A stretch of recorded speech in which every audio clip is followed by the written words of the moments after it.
Good evening, welcome. I'm John. I'm the event director at Literati Bookstore. We're pleased to welcome Mark Gevisser in support of the Pink Wine in conversation with Meredith Talusan and featuring Milo Inglehart. Some Zoom etiquette. You are muted. You will remain muted. Speaker view is the ideal viewing experience. That way you'll just see who's speaking on your screen at any time.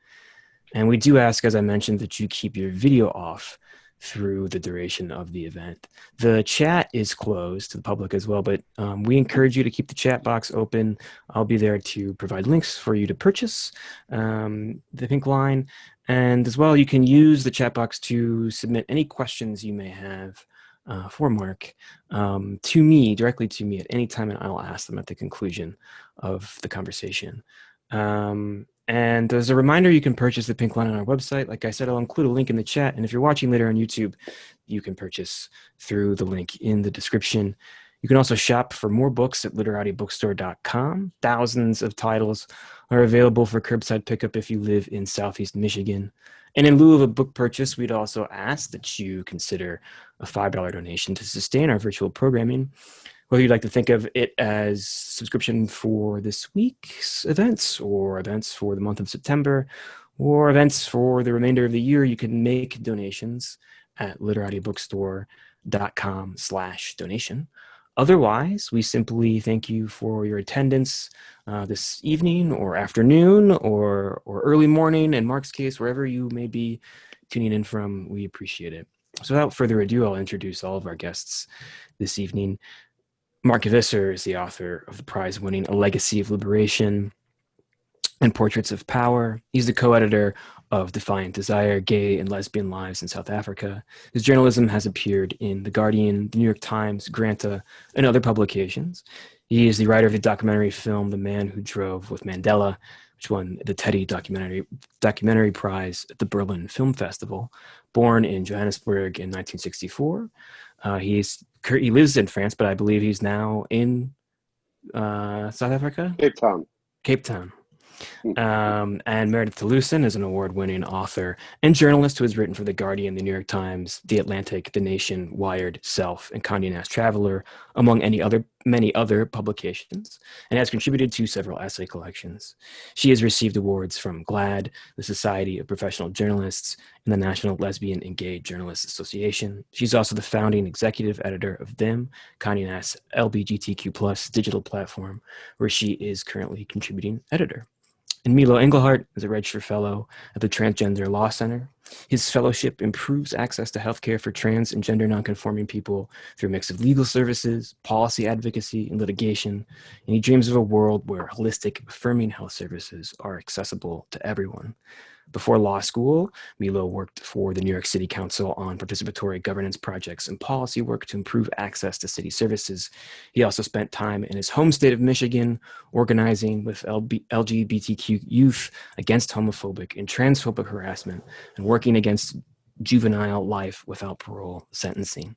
Milo graduated with a BA in sociology from Columbia University, where he focused on social movement theory, and a JD from Harvard Law School. He currently lives in New York City with his ever-expanding collections of comic books and plants. Please join me in welcoming Mark, Meredith, and Milo to your living rooms using your Zoom clap chat reaction functions or heart or party explosions. And take it away, all. Thank you. I'm going to hop off for the first bit. Mark and Meredith can talk. Hi, it's wonderful to get to talk to you, Mark, and be on the other side of this interviewee equation as somebody who he interviewed for the book, which is, by the way, for people who haven't gotten it yet, it's incredible. It's so wide-ranging, it's so ambitious. I mean, it's just, I learned so much, and I forged so many connections between different issues and different parts of the world. Like, it's something that you obviously worked on for a really long time.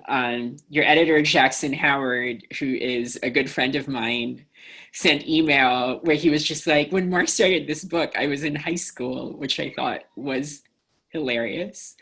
Um, and so I guess like for people who haven't, like for people who haven't read about the book or, and haven't picked it up yet, I just wanted to, like ask a really broad question about, like what you set out to do, like how this project sort of like germinated in your mind, like what was happening in 2012 that prompted this idea.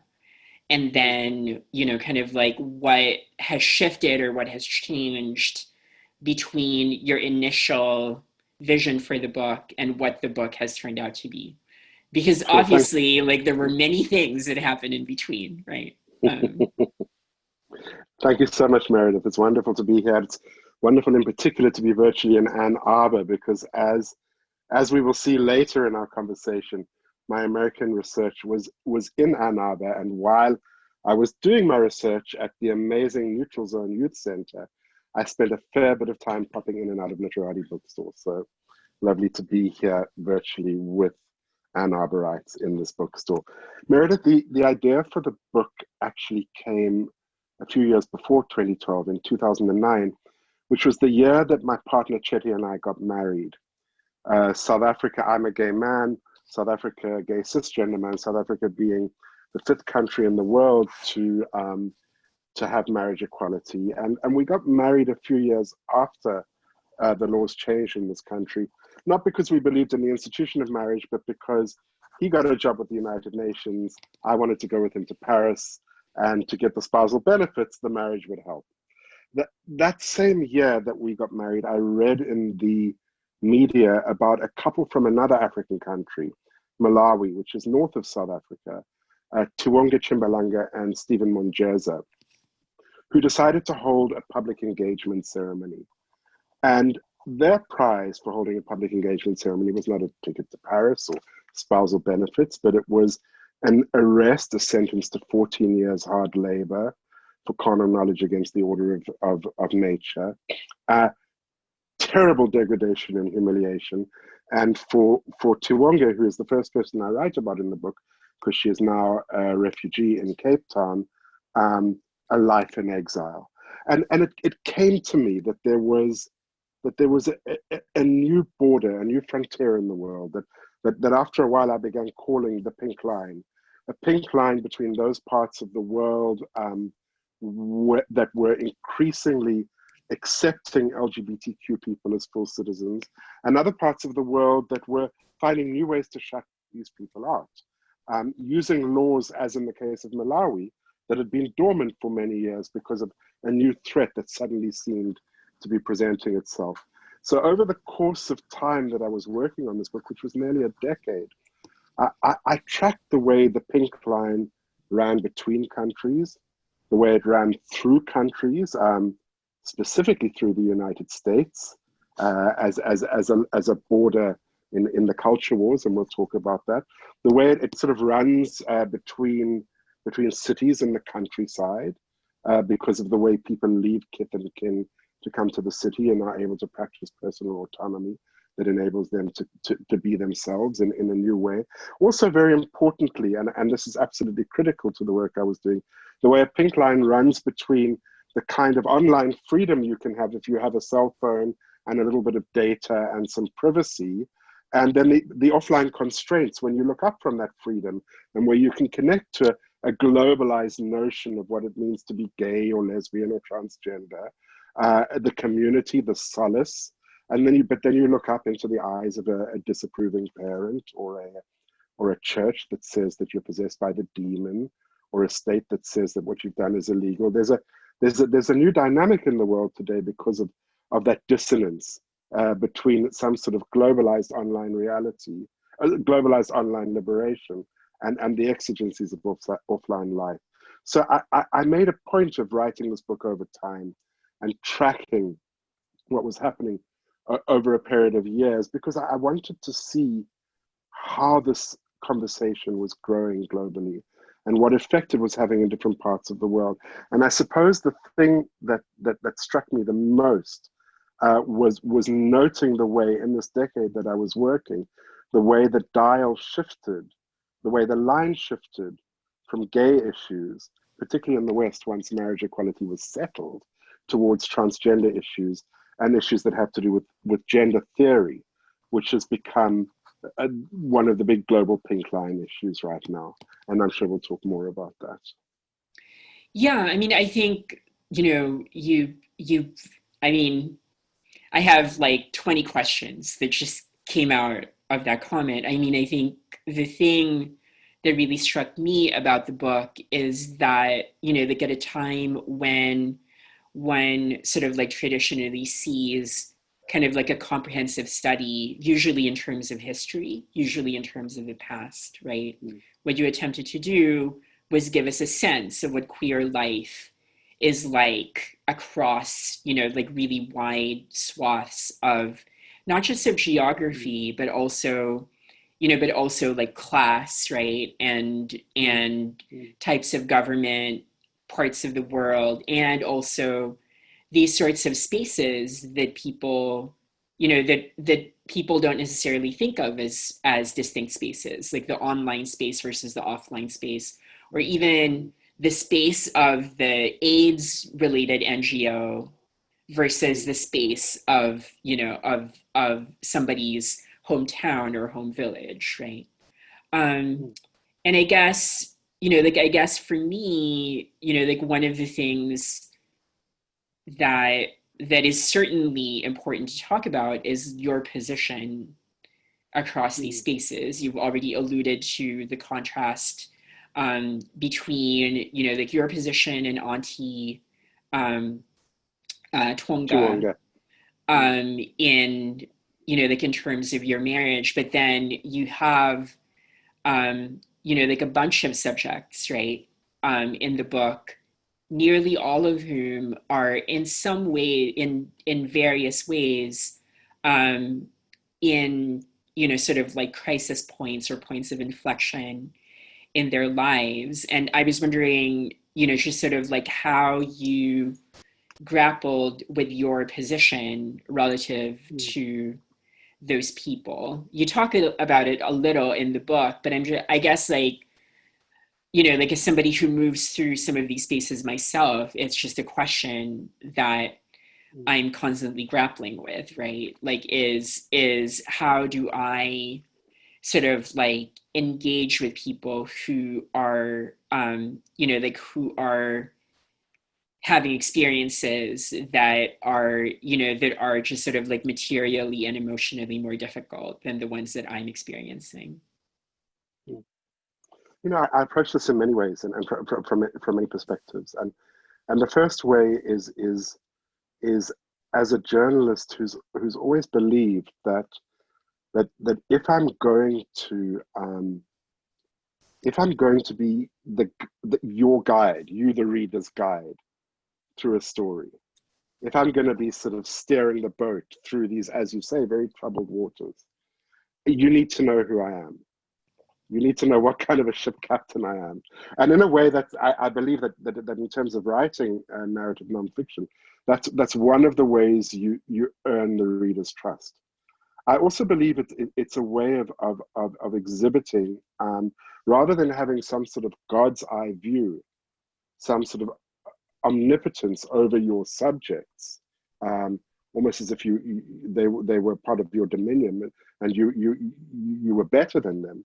That if you present yourself in your work, you can actually depict the relationships you have with the people you're writing about, and specifically the empathetic relationship that I believe is essential to the work I do, as if you like a biographical long form writer. Now all of that, irrespective of debates of positionality and what right do I have, given where I come from, to tell other people's stories, debates that are so huge at the moment, particularly with the movement for Black Lives in your country and globally. Leaving all of that aside, I believe it's good journalistic practice to work the way I do.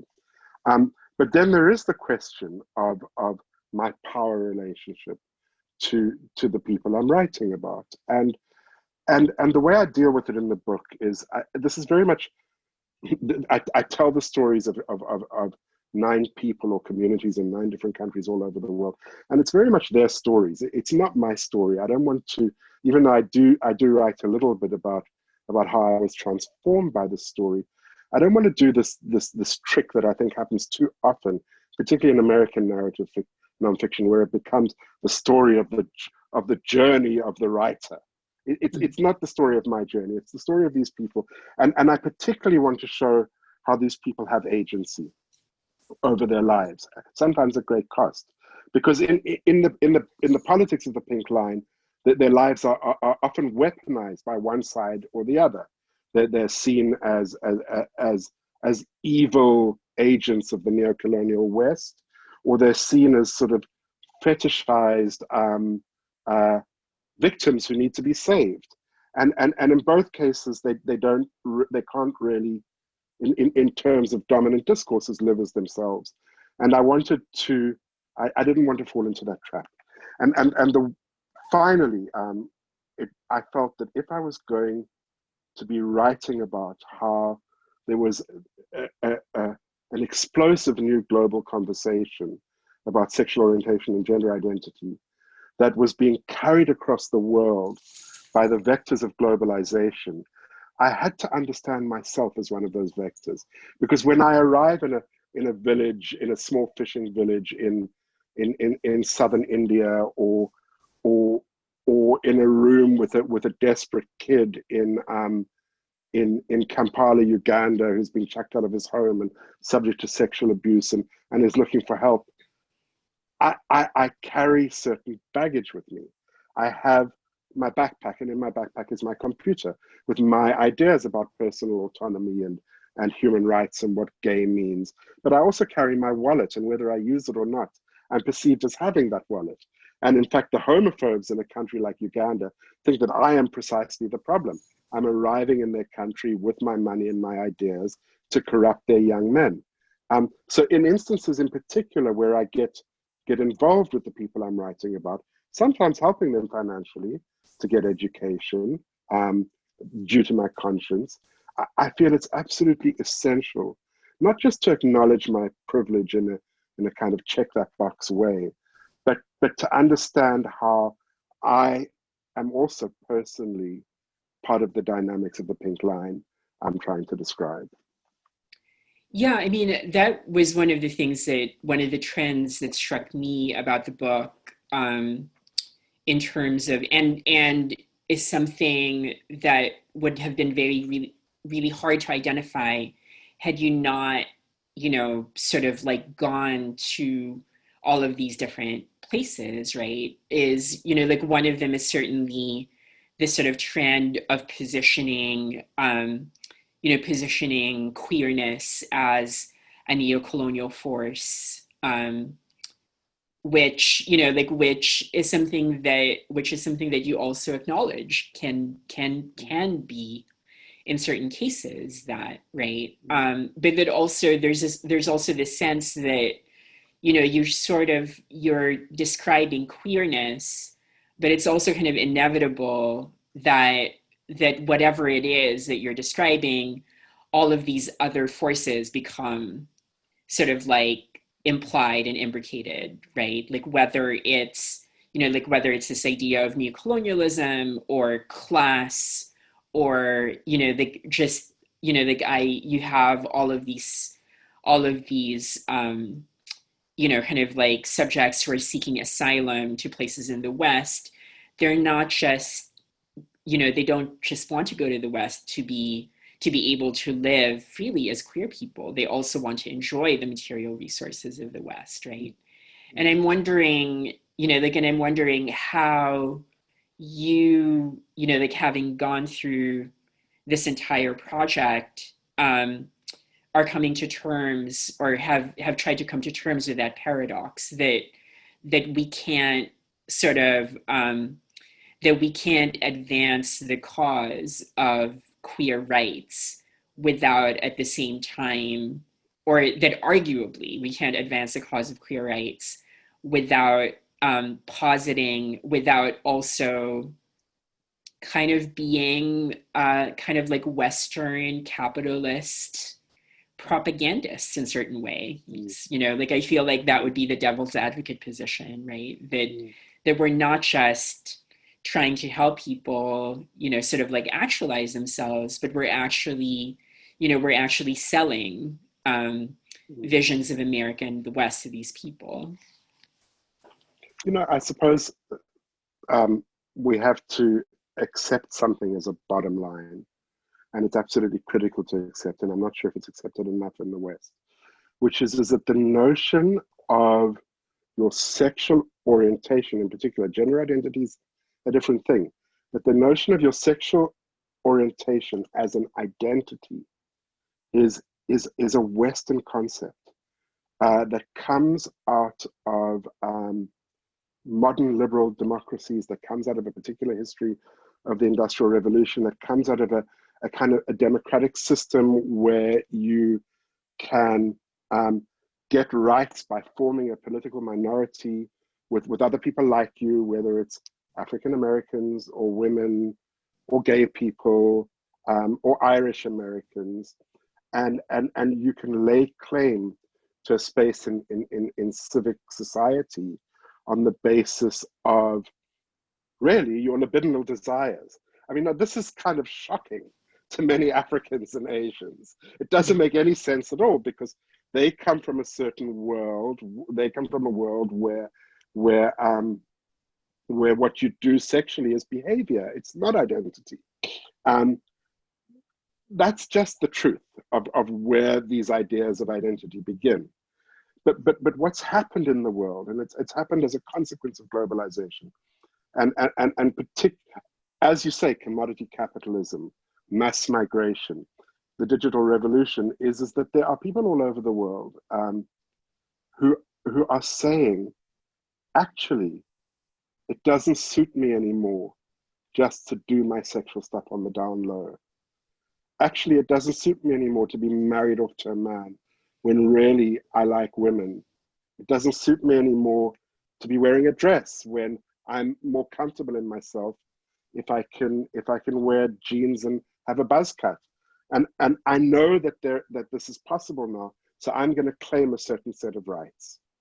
And by claiming that certain set of rights, whether I'm in Uganda or Russia or the Philippines, I am kind of disrupting certain cultural and political norms, patriarchal norms that have been in place forever. Now that is, I think, a truth.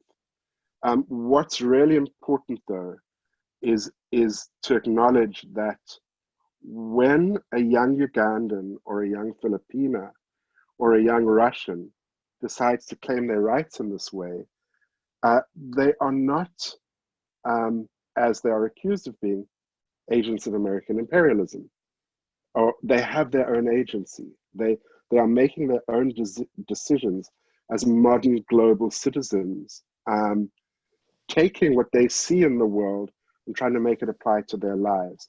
And I believe that's one way out of the paradox you describe, which is really to see neither homosexuals or homophobes, to see neither queer people or queer bashers in complicated, difficult places as being the agents of some kind of ideology that's been exported from the West, whether that's an LGBTQ ideology or an American evangelical ideology, to deny them their own identities as Africans or as Asians is to deny them their full selves.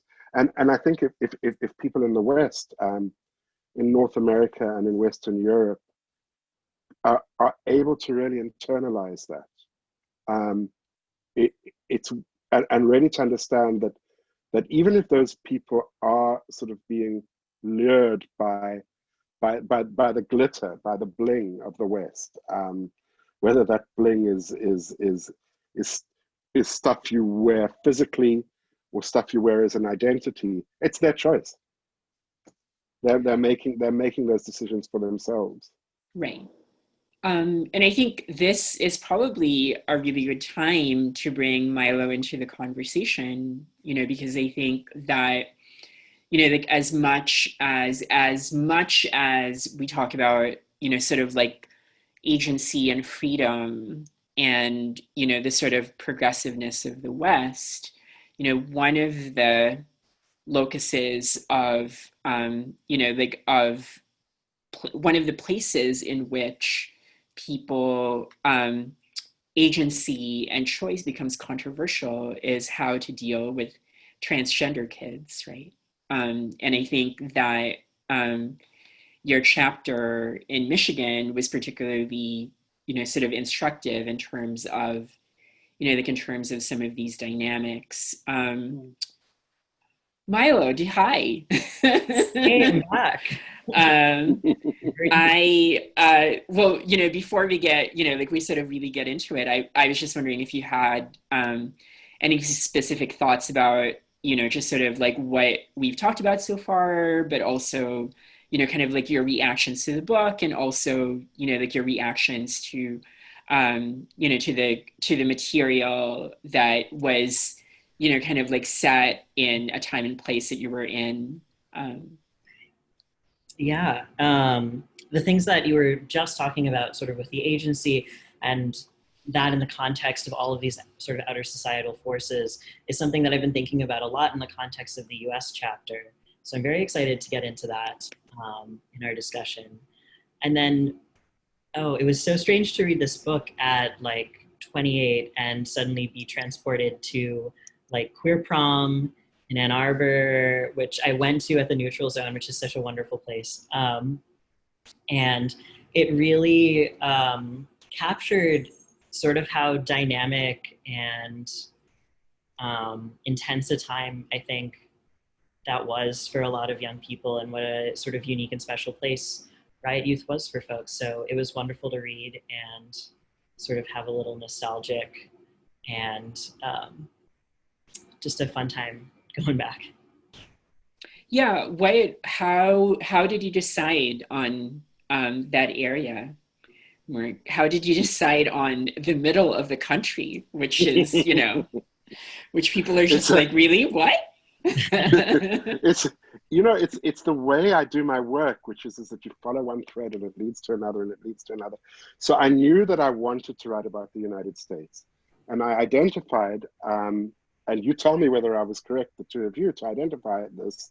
I identified the pink line in America to be around transgender rights, and specifically around early transition, because it seemed to me that this is becoming increasingly the culture wars issue in the United States, manifested in the absolutely crazy fights around the rights to use bathrooms. And actually in the book, I document one of those fights in an area very close to Ann Arbor, Grass Lake, where a trans kid named Cruz Neely, his family needed to fight for his right to use the elementary school bathroom. Anyway, once I'd identified this as an issue, and once I was looking in the mid-decade at the way the dial really had shifted from the L and the B over to the T as this sort of hot button issue, I thought that what I wanted to do was I wanted to meet the transgender kid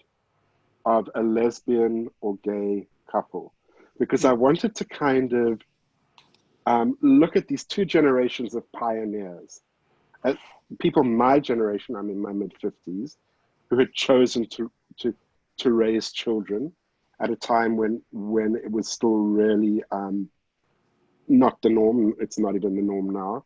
And then their own kids who were pioneers in a new struggle, but a very related struggle. And I started asking around, and I came across an amazing woman called Laura Wernick, who Milo knows well, who was a social worker, who was working at the Neutral Zone in Ann Arbor. And she said, I have just the family for you. And she told me about a young man who I call Liam in my book, and his two moms. And I traveled to Ann Arbor to meet Liam. And in the way of things, I discovered that Liam was part of this extraordinary community of young people, all of whom were exploring and discovering their identities through Riot Youth, which is a program at the Neutral Zone, which is a youth center in downtown Ann Arbor.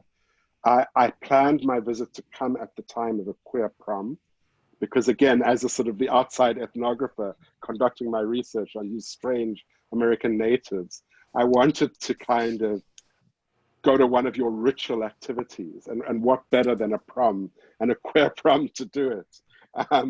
And then over the course of many years, I followed several of the people from Riot Youth, including Milo, watched them grow into young adults, into adults. Milo didn't make it into the book in the end. Okay, I find that interesting, unfortunately. But that's also what happens when you write books like this. But anyway, that's how I came to Ann Arbor, and I feel a very strong connection with Ann Arbor because of that. And Milo, you're a native of Ann Arbor, right? And Yeah. the activism you did was there. Yeah, I grew up there, and the activism in my very long bio was there. And yeah, I think was super formative for my career now, doing trans rights work as a lawyer. So it was certainly sure. Yeah, it was really striking to me how so much of the discourse around that chapter just really foreshadowed so much of what is being talked about now, right? You know, especially with J.K. Rowling's, just sort of like recent diatribes around specifically, like female assigned individuals, becoming trans because of the, like how would you describe it? Like the toxic force of patriarchy. And I actually have not had the chance to, like really have at least a public conversation about that. And so I was wondering, Milo, what did you think about like this discourse, like this whole idea of, this whole idea of lesbians, of like people who really should be quote unquote women becoming trans as a result of, like various social influences. I mean, sort of thinking as a lawyer and even taking a step back from the question, I think it's interesting how much the other side gets to decide the terms of engagement, thinking about how much, like the bathroom thing, a lot of that's just driven by transphobic people who are raising a boogeyman, and then all of a sudden everyone has to discuss this. And at the Transgender Law Center where I work, a lot of it discusses how it's not actually particularly effective to spend so much time addressing something, because then you're just discussing it over and over and reiterating over and over that there's all of these people who have been duped by the patriarchy into thinking that we're trans. So I do, and I think this is the discourse right now. I think you're absolutely right that is where we're at. I just wish that it wasn't, right. In some ways. And then to sort of address it more directly, I mean, I think it's interesting in a few ways. One is that it assumes that all like assigned female at birth trans people want to sort of disappear into cis masculinity, and like that the goal is to like get a secret key to this club and like just become a cis man. When, I mean, there are plenty of non-binary people who are assigned female at birth. There are people who may identify as men, but also want to be known and seen as a trans man, and don't want to necessarily look cis, or people who might want to look cis but won't pass as cis. And so there's this whole range of identities that got kind of collapsed into this idea of like, just like, okay, now we're like in the patriarchy. We've been taught to like hate ourselves so much, we have to get out of womanhood. And then to sort of get into that narrative itself, it's kind of fascinating thinking about feminists pitching this argument, because by the terms of their own, sort of the way that they're thinking about it, there are these young like women who are so naive and easily led astray and have no idea about like any sense of agency over their body or its future, that they are like easily duped into becoming like trans men, which kind of undermines sort of the basic agency of these young people in a really fundamental way, which if you are someone who believes that they're young women and you're deeply undermining their agency, seems a bit counterintuitive to some feminist ideas. So those are some initial thoughts. But yeah, it's a very messy Twitter conversation for sure. I mean, it also occurs to me that somehow like it kind of assumes that like trans men can't be feminists, or that it's unfeminist to be a Yeah, trans man. yeah, You know, like when, yeah, like, I mean, yeah, that's been super interesting. And my brief appearance in the book, you know, like really one of, you know, like Mark, one of the ways in which I appear in the book is I am the person who says, you know, who says if people transition for all sorts of reasons, and if one of those reasons is to escape patriarchy, like what is the problem with that ultimately, right? That you know, that people make decisions for a whole host of different reasons, and why is it the case that we need to police, you know, like what is so wrong with being trans that we need to police people, you know, that we think of it as like the bottom of the barrel yeah. option. So apologies for over editorializing, Mark. Do you have your sort of like ideas about this issue? It's wonderful listening to both of you speak about this. You live these debates in a way that I don't. What's ringing in my ears as you spoke, Meredith, was something that that a really brilliant child therapist named Diane Ehrensaft said to me during my research, which is she said, when people say to her that and she's a feminist, and when people say to her that she should be changing society rather than bodies, so that society were more equal, so that some young assigned female at birth children or might not feel they need to quote unquote escape into the patriarchy. Her argument is, you know, that's absolutely right. I agree with you. We do need to change society so that everybody can be what they want to be and can be free to be what they want to be. And that's why I'm a feminist. But right now I'm a clinician, and there's a kid in front of me who is really clear that he's a guy. So what must I tell him? To go out and change society so that future generations don't have to feel they need to become guys? No, it's my job to help this person be his authentic self. And if in this moment his authentic self is a male self, and he is clear about that, then I'm going to help him actualize that. And I was really struck by a few things about that comment. You know, it's humanity, but also it's acknowledgement, and this is something I feel both of you acknowledge very powerfully.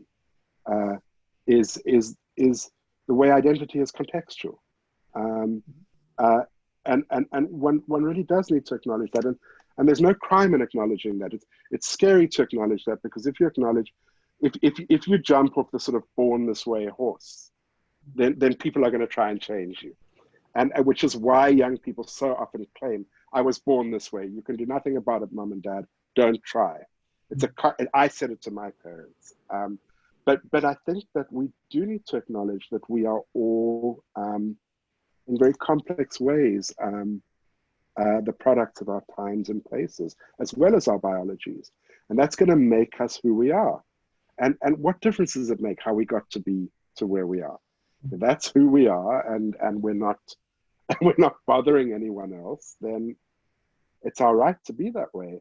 The problem comes on the rights issue, is that there is a growing argument that by transgender people claiming their rights, they are infringing on the rights of others, on the rights, for example, of women or children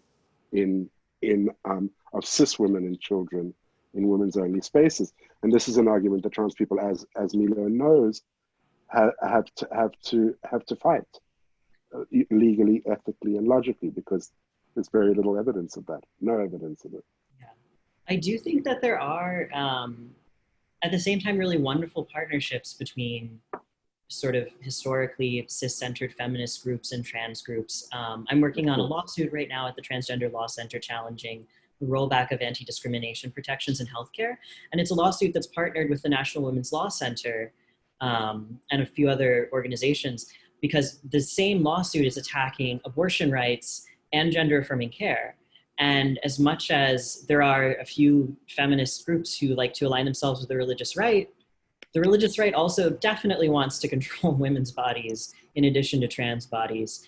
And I think a lot of people can see that really clearly and can see the ways in which sort of trans movements and feminist movements really need to work together, and how much we owe each other. I was just thinking about this Angela Davis quote recently, talking about how trans people can be sort of a model for like revolutionary thinking, because sort of to expand beyond the gender binary seemed impossible at one point. And at the same time, so much of the law that I, as like a trans lawyer, work with is because of the women's rights movement. These gender protections that we're building on, we have to credit those to the feminist movements that built them. So I think it can be a really intertwined and symbiotic relationship. Yeah, and it's also, like I have to say, it's extremely counterintuitive. Like this is how I realize that I'm Filipino, like I'm so acculturated as a Filipino person, because it just does not compute for me, the idea that somehow, like within a certain pecking order, being gay or lesbian is somehow like superior to being trans, right? Or the trans is like is in some way like an inferior position to be, like as somebody who comes from a really strong indigenous tradition where like where trans people were highly valued, and and that really filters through my experience on a day-to-day basis. That has been like one of the big sort of like cognitive dissonances of me being somebody who was born and raised in the Philippines and then subsequently moved to the States. I think we have about 10 minutes left, so it's probably a good time to ask for questions from any readers who might have some. Do we have some questions, John? We do have one question so far. So I'll ask that question, and then Meredith, if you had more questions you wanted to ask, feel free, and I'll encourage people to continue to ask questions here in the chat, and I can please keep asking questions, because because mine are tend to be kind of like abstract and huge, and maybe you have like something more fun and specific. No, it's been a truly lovely conversation so far, so I hope to only keep it going. But I'll ask this one question, and then I'll go back to being a logo, but I'll come back on video if there's another question. The question is, and it seems to dovetail with something Milo was saying, how did the progress of the Pink Line run in parallel to the progress of women's liberation and violence against cis women? How did you find these movements went hand in hand?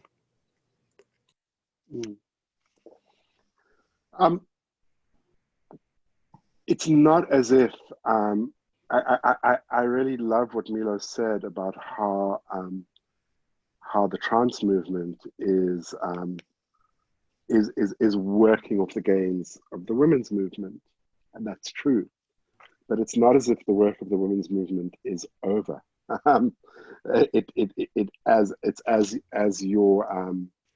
As your questioner notes, it's ongoing. And it was really interesting for me to see their intersection. This is just one example of an understanding of women's rights as opposed to queer rights in a particular environment. My Indian chapter is around a a group of people who call themselves kotis, women's hearts and men's bodies, in a small fishing village in southern India. And I visit the kotis who have a temple in their home village, and this is how they maintain their relationship with their families and their community, through this temple, where they play deities in an extraordinary ritual, and where they really, in a trance form, inhabit the deities and become quite godly. And yet one of the kotis, despite the fact that she was now Kali, the most powerful goddess that she was still on her way to the ritual and to the ceremony, sexually harassed by a man in the village, which is something that happens to trans women a lot in all cultures. And we were having a conversation afterwards, and she was weeping, and she said, even when I play Kali, I'm treated like a whore. And her best friend, who's a cis woman, was sitting next to her.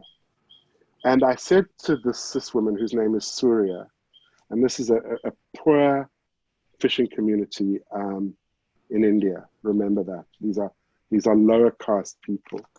And I said to Surya, what would have happened if you had played Kali? You, a cis woman, rather than this trans woman, even though they call themselves kotis and not trans women. And Surya's answer was, I would have been raped. No question about it.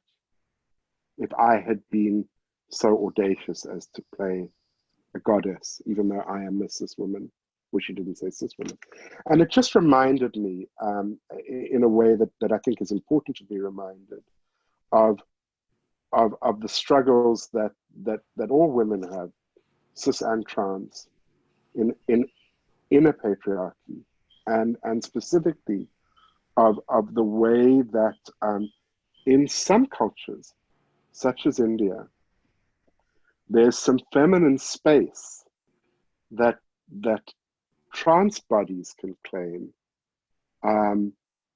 that cis female bodies can't. Even I'm answering at a tangent, but it's what comes to mind with your question. Yeah, well, and that I think, and that I think also that as much as you can talk about, sort of like generalized cultural trends, when you're talking about, specific people, specific microcultures, specific environments, interactions between different identities can take all of these, different forms, right? I guess, like since you brought up Koti, at a certain point in the book, like after these treks all across the world, through, with, the people from, different countries, different continents, you end up, like deciding that the closest identifier for you is Koti. What does that mean for you? Like how does that function? Like why do you feel a kinship with that term?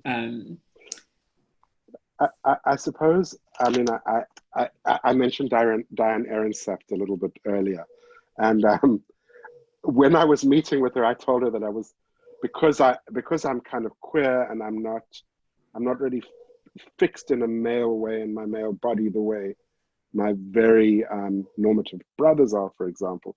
I said to Diane Ehrensaft that I was feeling a little bit of panic, that maybe if I was a kid growing up now, she would turn me into a girl. I mean, I was joking, of course, and she laughed at me, and she laughed in two ways. She said, honey, you're a guy.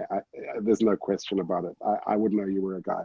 But we also, of course, spoke about the incredibly rigorous protocols that gender affirming practitioners like her go through, when they're figuring out how a young child should express their gender.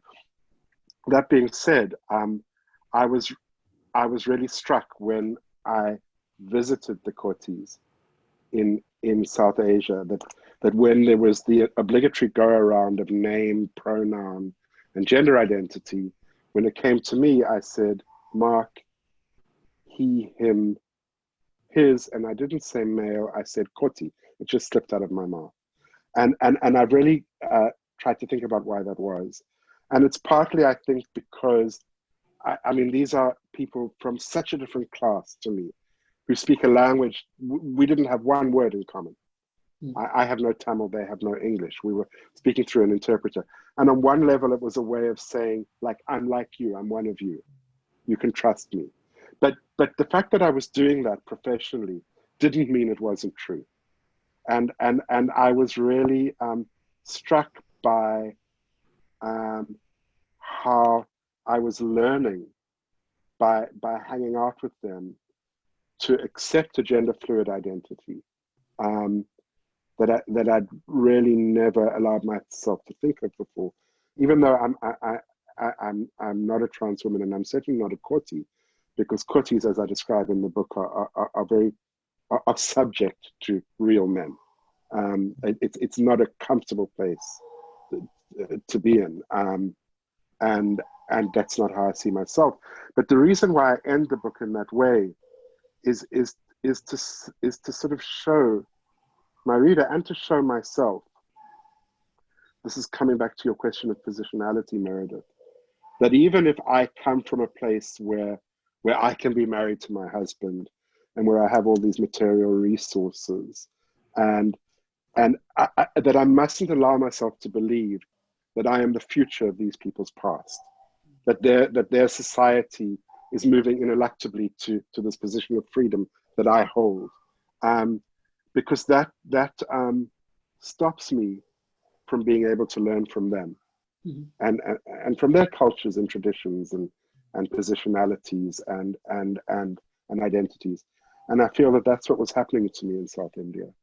I'm not sure if that answers your question, but but it was a profound moment for me. That very much does, and I think it does, like as you've described, this sort of the way in which our identities and positions are contextual, and that those of us who move, through various cultural contexts, I think understand that in a more intuitive way than people who have, tended to spend more time in a single cultural context. And I feel like that's a great note to end on, unless you have other thoughts or other things you want to talk about.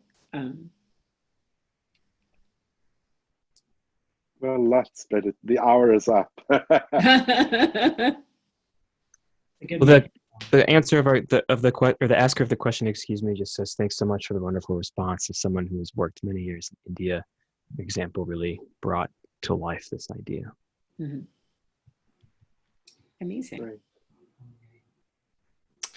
Well, thank you, all of you, for joining us this evening for a really beautiful discussion. Again, you can purchase the book at literatibookstore.com, and you can purchase many other books there as well. And yeah, thank you for joining us, Milo, Meredith, Mark. Do buy the pink line at Literati. I'm being the. And can I say as well, if I may, that I only have it on my Kindle, so I can't show it to you. But Meredith's new book, Fairest, is really exceptional and riveting. And if you can afford to buy 2 books from Literati, buy Fairest as well. And if you can only afford to buy 1 now, buy Fairest because it came out first, and you can buy mine later. I'm going to put a link one more time in the chat, and you can buy the Pink Line and Ferris from that link. That's the event link that brought you here as well. Once again, to Milo, Meredith, and Mark, thank you so much for joining us. To all of you at home, thank you for being here. Thank you for continuing to support books and discussions about books and Literati Bookstore. We're proud to be part of your local community, even though many of you might not be local right now. So please continue to stay safe and be well, and we'll see you at the next event. Take care, everybody.